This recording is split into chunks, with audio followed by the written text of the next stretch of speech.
What if I told you that one of the biggest victories in the Bible started with a woman no one respected, a woman whose job made people look down on her, a woman who wasn't a queen, a warrior, or even an Israelite? Her name was Rahab, and she lived in Jericho, a city with giant walls that seemed impossible to break.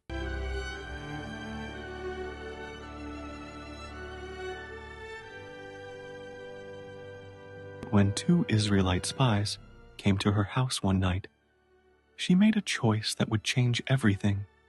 This is the story of how a woman with a bad reputation became a hero in God's plan, and how her decision saved not just her family, but an entire nation.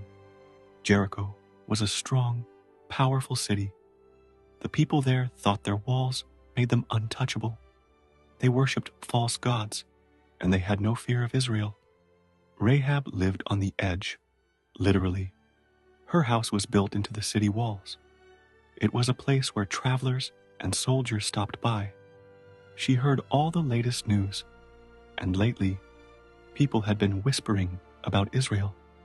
The Israelites had been wandering in the desert for 40 years, but now they were close, very close, and their God, he was different. The people of Jericho had heard the stories. He split the Red Sea. He defeated mighty kings. And now, he was coming for Jericho. Rahab believed what she heard. While everyone else in Jericho trusted their walls, she knew they wouldn't stand a chance against Israel's God. One night, two Israelite spies sneaked into Jericho. Their mission? Gather information before Israel attacked. But someone saw them, and word got back to the king. The king's soldiers came straight to Rahab's house. "Bring out the men who came to you," they demanded. Rahab had a choice. She could hand over the spies and stay loyal to Jericho, or she could risk everything and help them. She made her decision. She hid the spies on her roof, covering them with stalks of flax. Then she told the soldiers, "Yes, the men came to me, but they left when it got dark. If you hurry, you might catch them." The soldiers rushed out of the city, searching for the spies. Once the coast was clear, Rahab went to the men and said, "I know that your God is powerful. I know he has given you this land. Everyone here is terrified. Please, since I helped you, promise me that you'll save me and my family when your people attack." The spies agreed. "When we return, tie a scarlet cord in your window.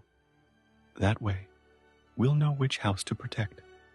As long as your family stays inside, they will be safe." Rahab let them escape through her window, using a rope to lower them outside the city walls. Then she waited. Days passed, then weeks. Then, one morning, Rahab saw them. The Israelites had arrived, but instead of attacking, they marched. Once a day, for 6 days, they walked around the city in complete silence. The people of Jericho were confused. What kind of battle was this?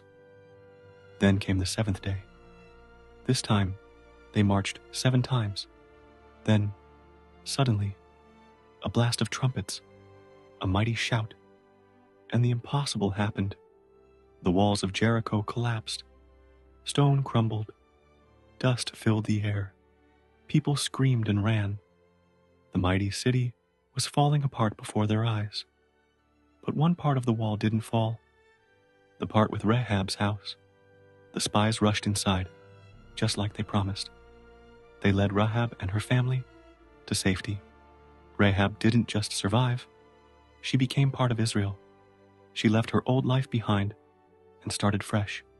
She married an Israelite man named Salmon. Together, they had a son named Boaz, who would later marry Ruth. And here's the craziest part. Rahab became part of Jesus' family tree. A woman the world looked down on, a woman with a past full of mistakes, became an ancestor of the Messiah. What can we learn from Rahab? Rahab's story is proof that God can use anyone. It doesn't matter where you come from. It doesn't matter what you've done in the past. What matters is the choice you make when God calls you. Rahab chose faith over fear, and because of that, she became part of something greater than she ever imagined. So the question is, what will you choose?